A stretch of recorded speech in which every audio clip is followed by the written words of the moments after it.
Hello students, a very good morning to all of you. Now students, just now you have done with your terminal exam. In that terminal exam, our English paper was very easy paper. तर students आपण आत्ताच आपली terminal exam तुम्ही दिलीत. तर त्यामध्ये इंग्लिशचा जो पेपर होता तो अतिशय सोपा पेपर होता. तर त्या पेपरबद्दल आज आपण काय करणार आहोत, डिस्कशन करणार आहोत. म्हणजे क्वेश्चन कशा प्रकारचे होते, मग त्या क्वेश्चनचा आन्सर कसं एक्सपेक्टेड आन्सर कसं असायला हवं होतं, याबद्दल आपण डिस्कशन करणार आहोत. Now let we begin. As you know that our English paper was of 80 marks. Total 80 marks.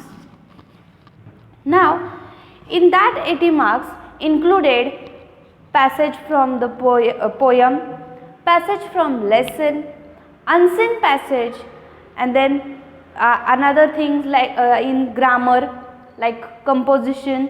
These all included in this 80 marks. आता त्या 80 marks मध्ये काय होतं, तर तुमचे लेसन मधले म्हणजे धड्यातले काही पॅसेज होते, शिवाय अनसीन पॅसेज होता म्हणजे धड्याबाहेरचा पुस्तकाबाहेरचा एक पॅसेज देखील आलेला होता, शिवाय कवितेचे सुद्धा स्टांजाज होते, आणि शिवाय कंपोजिशन सेक्शन होतं म्हणजेच रायटिंग स्किल होतं, letter writing, essay writing, story writing etcetera, and then grammar part also, आणि शिवाय व्याकरणाचा सुद्धा भाग होता. हे सर्व इन्क्लुडेड 80 मार्क्सचा पेपर तुमचा होता. तर त्यामध्ये question number A, do as directed. तर डू ॲज डायरेक्टेड म्हणजे काय, दिलेल्या सूचनांप्रमाणे प्रश्न सोडवणे. Number 1, complete the word. आता कंप्लीट द वर्ड म्हणजे काय करायचं असतं, in the revision also we have seen. रिव्हिजनमध्ये सुद्धा आपण पाहिलेलं होतं. कंप्लीट द वर्ड म्हणजे तुम्हाला एक वर्ड दिलेला असतो, त्या वर्डमधले काही लेटर्स मिसिंग असतात. सो ते letters you have to guess. जे मिसिंग लेटर्स आहेत, जे न लिहिलेले लेटर्स आहेत, ते तुम्ही गेस करून तो वर्ड कंप्लीट करायचा असतो. ओके, देर वर 4 वर्ड्स टू कंप्लीट. तिथे 4 शब्द होते तुम्हाला कंप्लीट करण्यासाठी. Then second, alphabetical order. Arrange the following words into the alphabetical order. तुम्हाला जे शब्द दिले होते, ग्रुप ऑफ वर्ड्स जो होता, तो group of words alphabetical order म्हणजेच ABCDच्या क्रमाने लावायचा होता. जसं की in first group amount comes first, then second glory, then third pleasure, and then fourth street. Then in second group of word first comes mansion, second comes matter, third comes mirror, and fourth comes mutter. आता त्यातला एक जो group होता तो पहिले letters प्रत्येक शब्दाचे वेगळे होते, आणि दुसऱ्या ग्रुपमध्ये 4ही शब्दांचे पहिले लेटर हे सेम होते. इन दॅट कंडिशन, तर तशी वेळ असेल की 4ही लेटर्सचे 4ही वर्ड्सचं पहिलं लेटर हे सेम असेल, तर as you know that you have to use a second word. If the second word is also same, then you have to use a third word. Okay, जर पहिलं लेटर सेम असेल तर तुम्ही दुसऱ्या लेटरचा वापर करून अल्फाबेटिकल ऑर्डर अरेंज करू शकता. जर का सेकंड लेटर सुद्धा सेम असेल तर तुम्ही थर्ड लेटरची हेल्प घेऊन अल्फाबेटिकल ऑर्डर अरेंज करू शकता. Then number 3, punctuate the following sentences. Punctuate the sentences म्हणजे काय, तुम्हाला तिथे proper punctuation marks, capital letter जे काही नाही, जे असायला हवं सेंटेन्समध्ये पंक्च्युएशन मार्क किंवा कॅपिटल लेटर, आणि ते नाही आहे, तर त्या ठिकाणी तुम्हाला ते यूज करायचं आहे. For example, you could wear flowers in double inverted comma, he said, then comma, they are very fashionable at this time of year, and then full stop. Second, what is the matter in double inverted comma, question mark, and asked her husband, full stop. What is the matter हा question आहे, प्रश्न आहे, म्हणून question mark द्यायला विसरायचं नाही. Then next, fourth is, they had given you one word.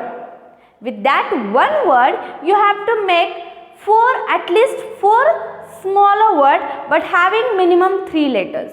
तुम्हाला एक शब्द दिलेला आहे, त्या शब्दाच्या मदतीने 4 छोटे छोटे शब्द तुम्हाला बनवायचे आहेत, परंतु प्रत्येक शब्द हा कमीत कमी 3 लेटरचा असायला हवा. जसं की classmate, classmate, then you can made class, then mass, then mate, and then eat, ate, like that way you can make. Then number 5, they had played cricket match. आता ह्या they play cricket match हे sentence आहे. त्या सेंटेन्सचं तुम्हाला काय करायचं, spot the error. Spot the error म्हणजे ते सेंटेन्स चुकीचं आहे, ते सेंटेन्स तुम्हाला बरोबर करून लिहायचं आहे. तर बरोबर सेंटेन्स असं असेल, they had played cricket match.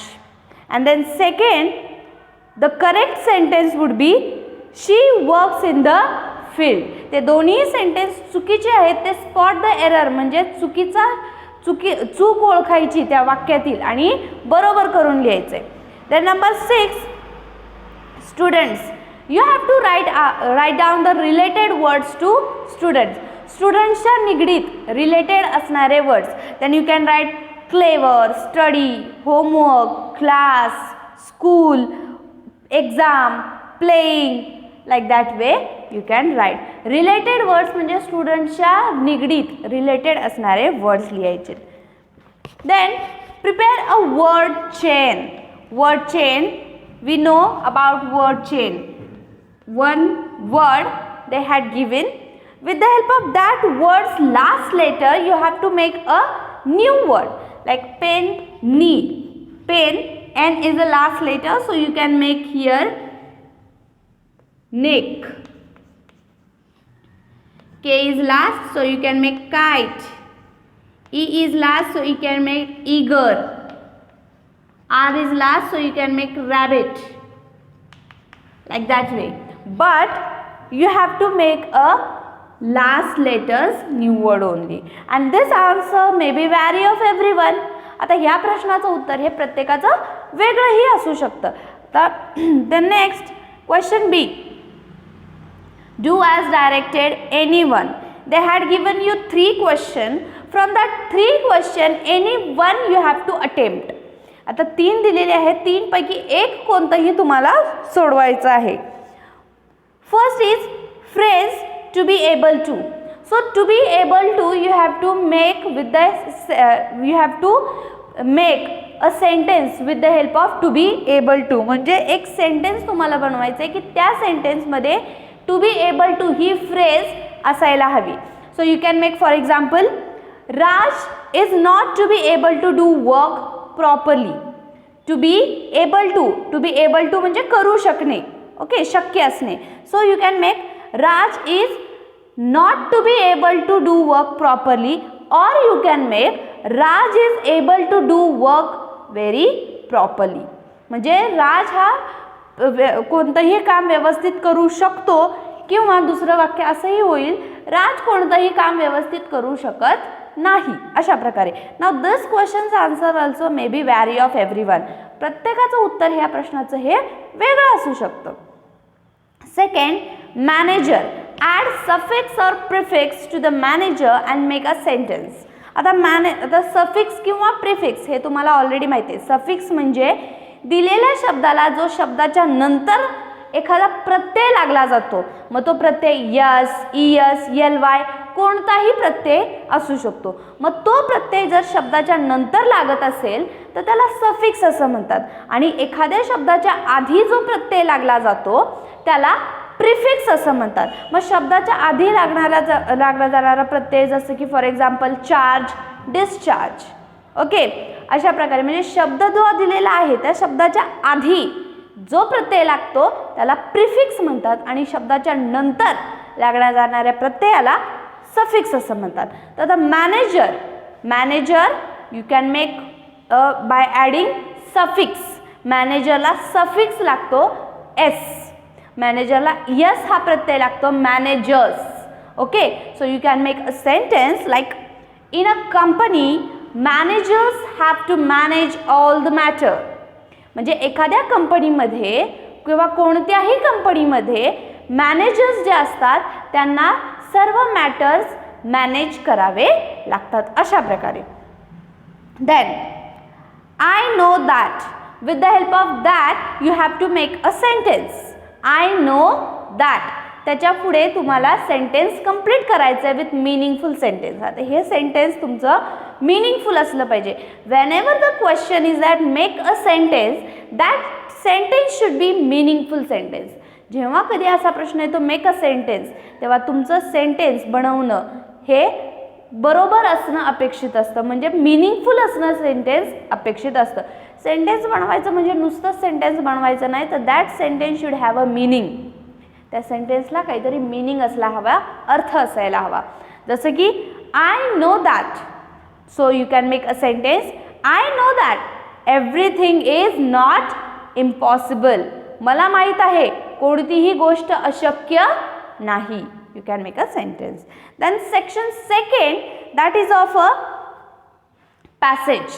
Okay, पॅसेजचा section second A1. This passage is from our textbook, that is a scene passage. आता हा जो सेकंड A आहे तो तुमच्या टेक्स्टबुक मधला पॅसेज आहे, द स्टोरी ऑफ टी. बरोबर की नाही. आपल्याला जो टेक्स्टबुक मध्ये पॅसेज आहे चहाची कथा, त्यातील हा पॅसेज आहे. First question, complete the sentences. Complete the sentences with the help of passage. Now listen carefully. Whenever the question is about the passage, you must read the passage very very carefully, and then only you can write the answer. जर का तुम्हाला पॅसेजच्या related प्रश्न असतील तर passage तुम्हाला व्यवस्थित carefully start to end without missing any line you have to read it. तुम्हाला passage अगदी स्टार्टिंगपासून एंडपर्यंत कोणतीही लाईन मिस न करता तुम्हाला जर पॅसेज व्यवस्थित वाचलात तरच तुम्हाला पॅसेजच्या रिलेटेड आन्सर्स लिहिता येतात. Now listen. First, fill in the blanks और complete the sentence. The most popular beverage in the world is tea. Camellia sinensis is an evergreen plant that grows in tropical and subtropical climate. Then the teas we buy are usually classified according to their leaf size. World's famous tea estates are located on hill slopes. Then next, A2, draw and complete the wave diagram. Now if the question is wave diagram, जर का question wave diagram असेल तर तुम्ही wave diagram म्हणजे wave डायग्रामच काढायला हवी. The main point you can right in the box or you can make circle anyhow, and near to that circle or square you have to make a points. That is the wave diagram. Okay, so geographical condition required for growing tea plants. चहाची झाडं येण्यासाठी geographical condition कोणती असायला हवी. Now with the help of passage only you have to write down the answer. Like required at least 100 to 125 centimeter of rainfall. Tree plants grows on hill slopes. Then acidic well drained soil needs tea plant. Then warm and humid climate need tea plant. म्हणजे अशा प्रकारे geographical condition भौगोलिक परिस्थिती कशा प्रकारची असायला हवी चहाची झाडं येण्यासाठी ते तुम्ही पॅसेजच्या मदतीने लिहायचं होतं. Then match the column with A to B. aromatic, fragrant. Then brew, to make tea etc. by boiling. Then beverage, any liquid for drinking. Then tropical, the hot region of the world. A4, make it exclamatory. It has a refreshing flavor. आता हे जे sentence आहे त्या सेंटेन्सचं exclamatory sentence म्हणजेच उद्गारवाचक वाक्य तुम्हाला बनवायचं आहे. So what a refreshing flavour it is. Okay, so exclamatory mark. What a refreshing flavour it has, exclamatory mark. Then you can make what a refreshing flavor it has or what a refreshing flavor it is also, and don't forget to give a exclamatory mark in a exclamatory sentence. Then second, in all tea gardens the plants are pruned. या sentence मध्ये verb कोणता आहे ते identify करायचं होतं. Verb is pruned and the sentence is of past tense. Then A5, the question is of personal response. आता personal रिस्पॉन्सचा जो question असतो तो त्या क्वेश्चनचा आन्सर म्हणजे तुमचं मत तिथं लिहायचं असतं. Now the question was what beverage do you like to drink and why. तुम्हाला कोणतं पेय प्यायला आवडतं. बेवरेज म्हणजे पेय. ओके, तुम्हाला कोणतं पेय प्यायला आवडतं अँड का ते लिहायचं. म्हणजे तुम्ही you can write I like to drink tea, otherwise you can write I like to drink coffee, otherwise you can write I like to drink lassi. Any beverage you like that you can write. तुम्हाला कोणतं पेय आवडतं ते लिहायचं and with that you have to satisfy your answer. तुम्हाला ते उत्तर पुन्हा एक्सप्लेन सुद्धा करावं लागतं. जसं की वाय हा विचारलेला आहे प्रश्न पुढं. Then why do you like tea. Because tea makes me fresh. I like to drink tea because tea whenever I am tired and that time if I drink tea I feel very fresh. म्हणजे ज्यावेळी मी थकलेली असते किंवा थकलेलो असतो त्यावेळी मी जर का चहा पिला तर मला फ्रेश वाटतं. अशा प्रकारे तुम्ही तुमचं आन्सर एक्सप्लेन करू शकता. Then number B, this also from your textbook passage. आता नंबर बी जो पॅसेज आहे तो सुद्धा तुमच्या टेक्स्टबुक मधलाच पॅसेज आहे. इज ऑफ मार्क ट्वेन. मार्क ट्वेन यांचा जो काही ॲनेक्डॉट्स आलेले आहेत आपल्याला टेक्स्टबुकमध्ये. मार्क ट्वेन्स ॲनेक्डॉट्स म्हणजेच मार्क ट्वेनच्या आयुष्यातील काही किस्से, त्यांनी बोललेली काही वाक्य याचा एक लेसन आहे. बरोबर. मग त्या लेसनमधला हा सेकंड पॅरेग्राफ आहे. Name the following. B1, name the following. The popular American writer Mark Twain. The place where Mrs. Stowe was going, Florida. Then the home country of Mark Twain, America.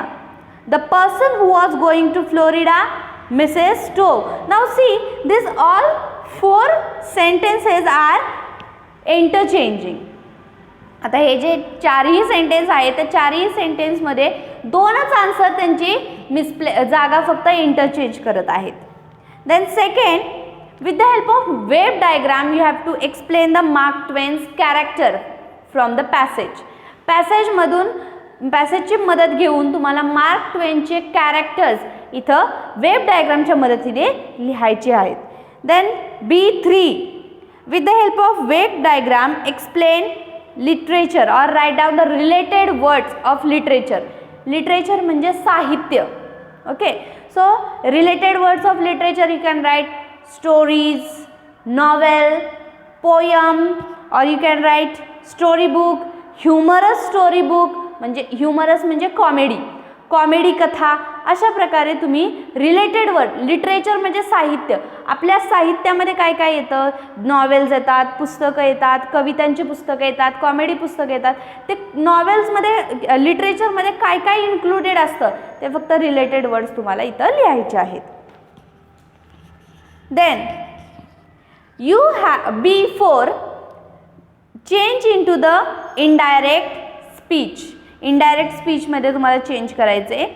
First, you have chosen a good time to come. The barber said to Mark Twain. Indirect speech. The barber said to Mark Twain that he had chosen a good time to come. Okay. Second, Mark Twain opposed wars and imperialism. Not only but also. Use not only but also. So answer will be Mark Twain opposed not only wars but also imperialism. Then B5 1. Do you like a humorous person and why? Humorous म्हणजे आता सांगितल्याप्रमाणे humorous म्हणजे comedy, हसवणारा. Okay, so do you like any humorous person? तुम्हाला एखादा हसवणारा व्यक्ती आवडतो का? तुम्हाला हसवणारा विनोदी असणारा व्यक्ती आवडतो का and why? So you can write yes I like humorous person, otherwise you can write no I don't like any humorous person. And if you wrote then yes or no, then you have to explain your answer. Why did you like any humorous person and why did you not like any humorous person? जर का तुम्हाला एखादी humorous comedian आवडत असेल तर तुम्ही त्याचा answer explain करायचं असतं. Yes I like a humorous person and I like. आता आज बरेचसे कॉमेडी पर्सन आहेत, humorous person in Hindi film industry और in Marathi film industry also. आता मराठीमध्ये सुद्धा आणि हिंदीमध्ये सुद्धा बरेचसे कॉमेडियन किंवा ह्युमरस पर्सन्स आहेत. त्यापैकी एखाद्या व्यक्तीचं नाव तुम्ही लिहून सांगू शकता की ही व्यक्तीसुद्धा मला as a humorous person I like him और I like her also. And next you have to explain your answer. मग ती व्यक्ती तुम्हाला ह्युमरस व्यक्ती ती का आवडते? त्याचे जोक्स आवडतात का? त्याचं बोलणं आवडतं का? मग आणि तुम्हाला कॉमेडी का आवडते? When I am in when I listen any joke I feel relax. जर का मी स्ट्रेसमध्ये असेल आणि मी जर एखादा जोक ऐकला तर मी रिलॅक्स फील करते, म्हणून मला कॉमेडी आवडते. अशा प्रकारे तुम्ही तुमचा आन्सर एक्सप्लेन करू शकता. Section 3 poetry. Third A. Complete the sentence with the help of poem. While comparing a spaceship with a snail, the narrator used speed as a common feature in both. Second, square and round are commonly used to compare shapes.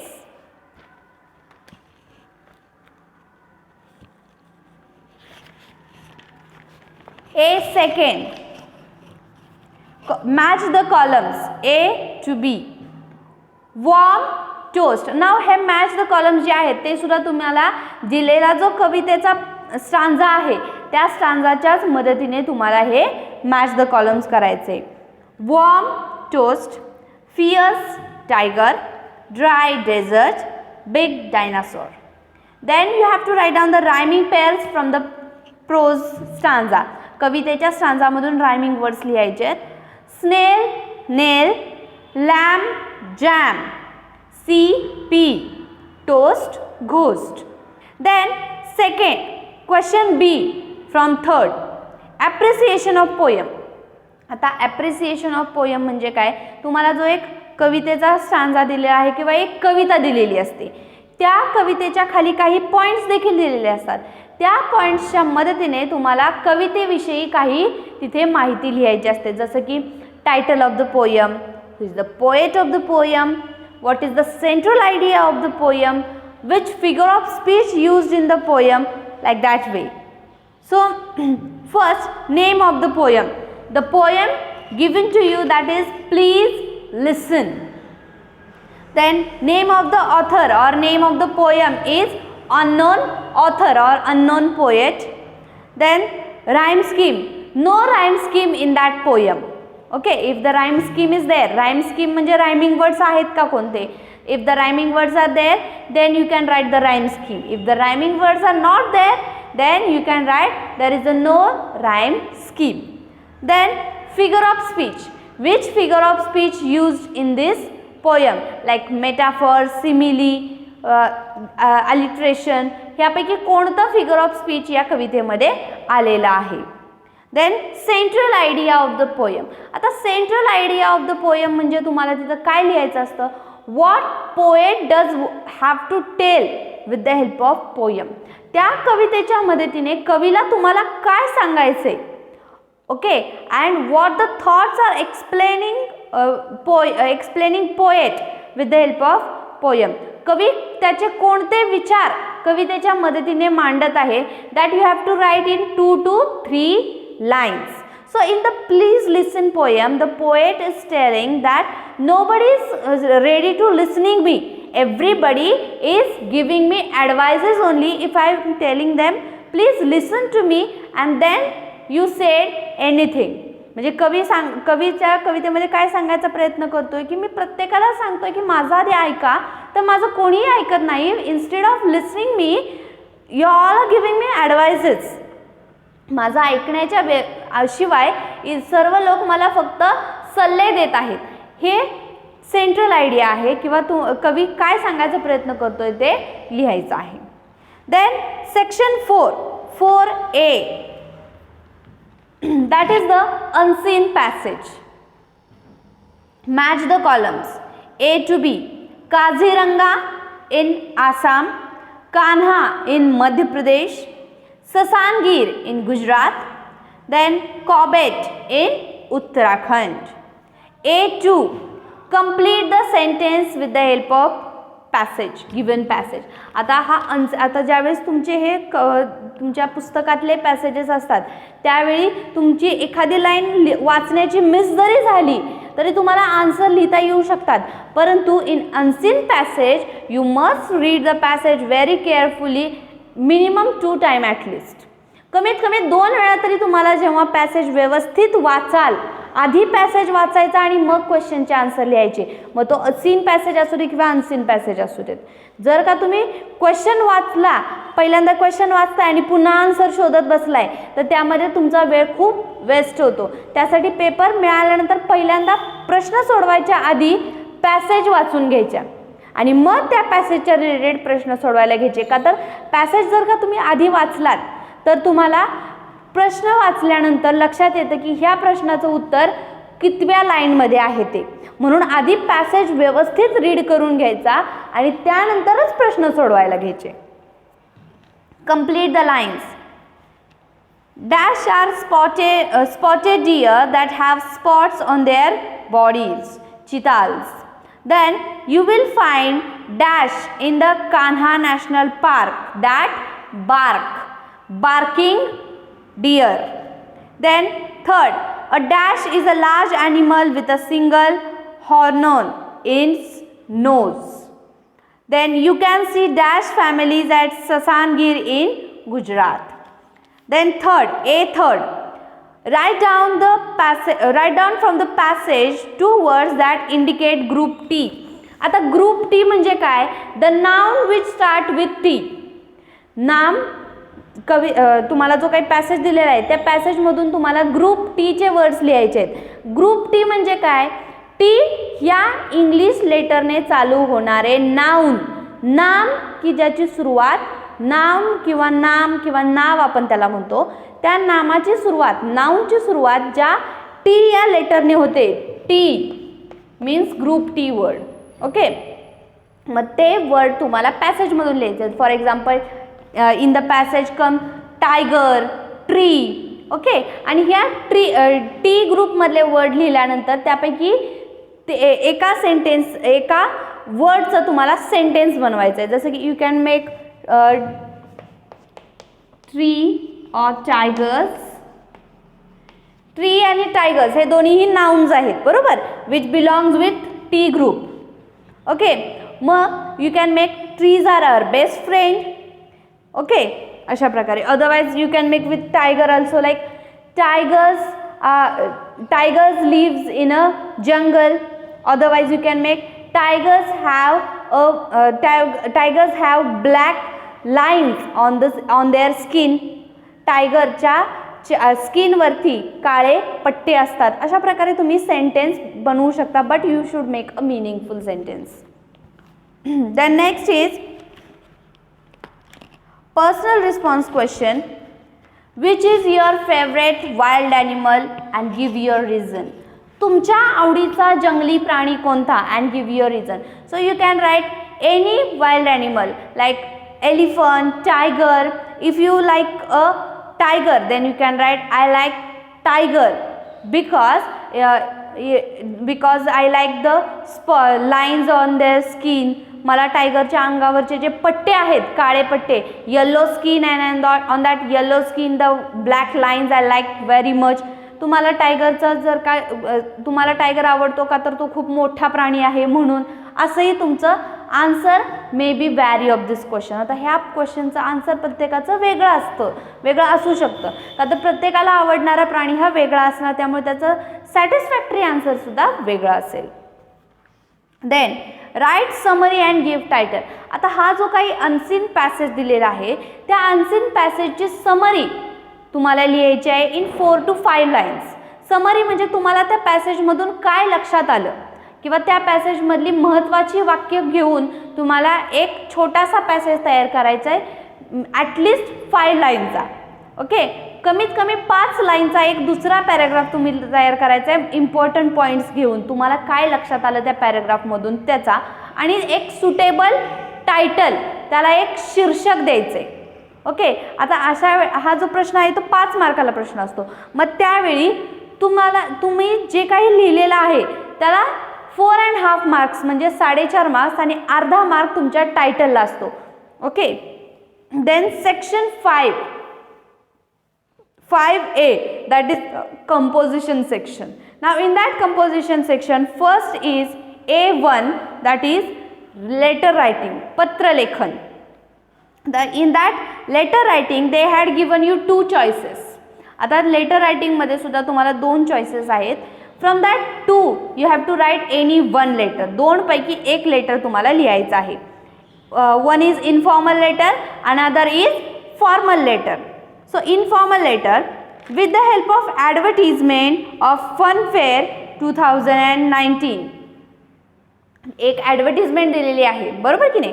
त्या ॲडव्हर्टिजमेंटच्या मदतीनेच तुम्हाला formal आणि informal दोन्हीपैकी एक कोणतंही letter लिहायचं आहे. आता जे इनफॉर्मल लेटर आहे, that informal letter you have to write to your friend or your brother or sister. Informal letter तुम्हाला जे आहे ते फन फेअरची ॲडव्हर्टिजमेंट दाखवणारं जे लेटर आहे ते तुम्हाला तुमच्या बहिणीला, भावाला किंवा मित्राला लिहायचं आहे त्या फन फेअरला जॉईन होण्यासाठी.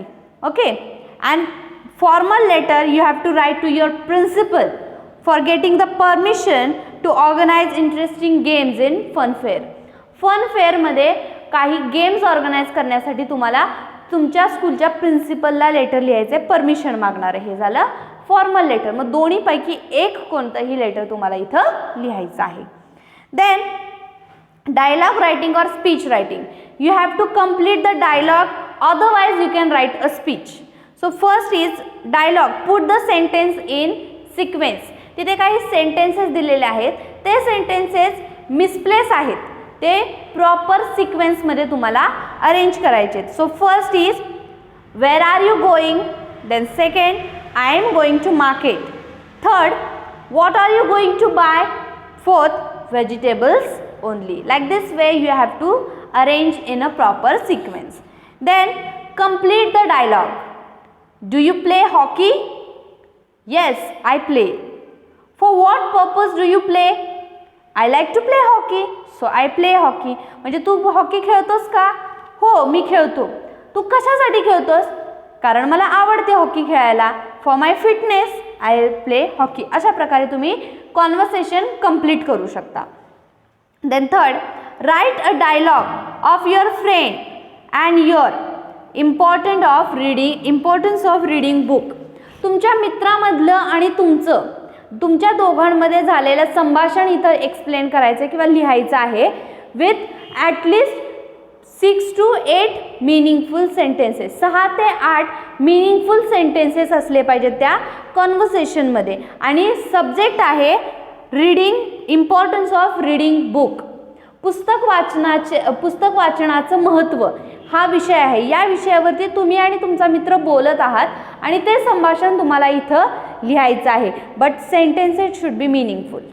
सेंटेन्सेस हे व्यवस्थित मिनिंगफुल असायला हवेत. जसं की hi, how are you, I am fine. Do you reading books in holidays. आत्ता सुट्टी चालू आहे, मग तू सुट्टीत पुस्तक वाचतोस का? मग कोणतं बुक्स वाचतोयस?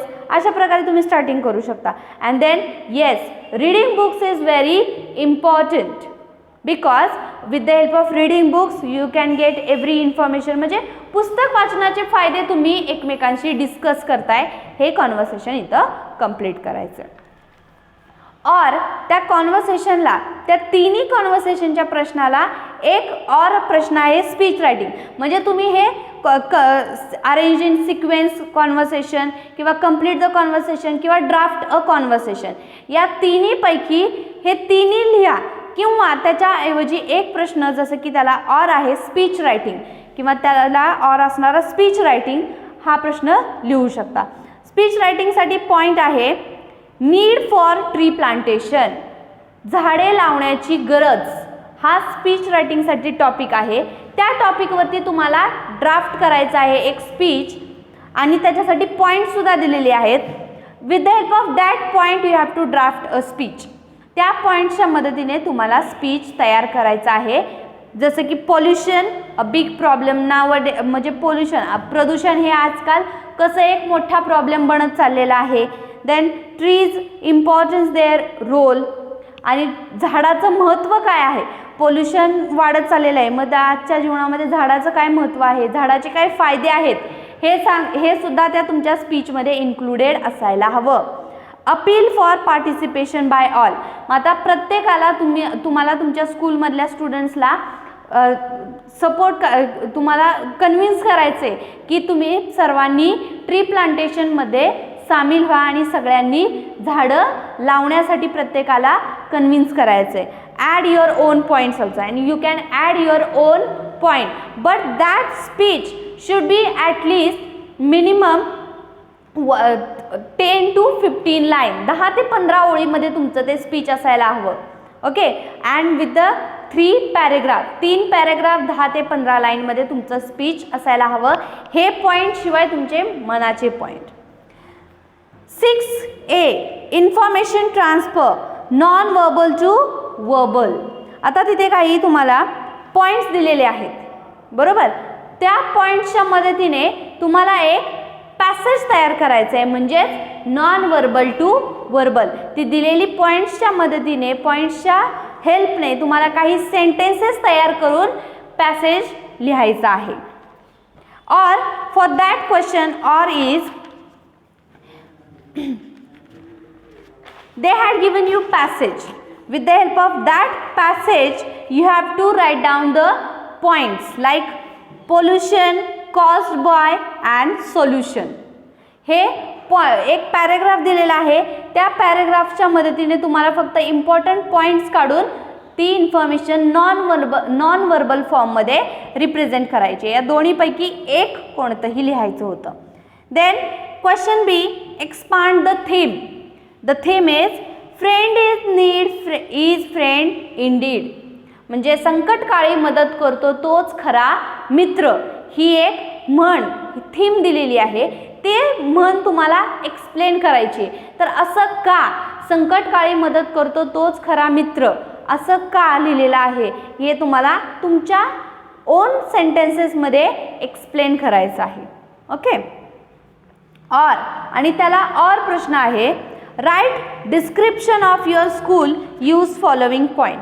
किंवा तुम्ही तुमच्या एकतर तुम्ही थीम एक्सपांड करू शकता किंवा त्याला और प्रश्न आहे, तुम्ही तुमच्या शाळेचं वर्णन करू शकता खाली दिलेल्या पॉईंट्सच्या मदतीने. जसं की प्लेग्राऊंड, फॅसिलिटीज, म्हणजे प्लेग्राऊंड म्हणजे माझ्या शाळेचं प्लेग्राऊंड कसं आहे, खेळण्याचं मैदान कसं आहे, काय काय फॅसिलिटीज तिथे अवेलेबल आहेत, which are the facilities available in my school. Surrounded by, माझ्या शाळेच्या आजूबाजूला काय आहे. लोकेशन, माझी शाळा कुठे आहे, लोकेटेड कुठे आहे, त्याची जागा कुठे आहे. नेम, शाळेचं नाव काय आहे. टीचर्स कोणते आहेत, किती आहेत, कुठल्या टीचर्स तुमच्या फेवरेट आहेत.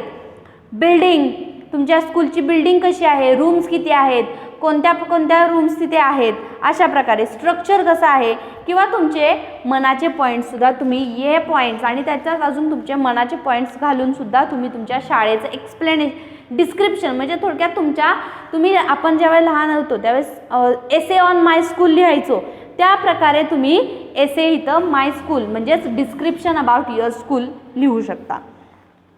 Question number 7A translation, Marathi भाषांतर. बी word translation. Question number A, translation. Word translation. First, swimming पोहणे, situation स्थिती किंवा परिस्थिती, top शीर किंवा टोक, fearful भीतीपूर्ण, trick युक्ती, attack वार. Then B, fortune favors the brave.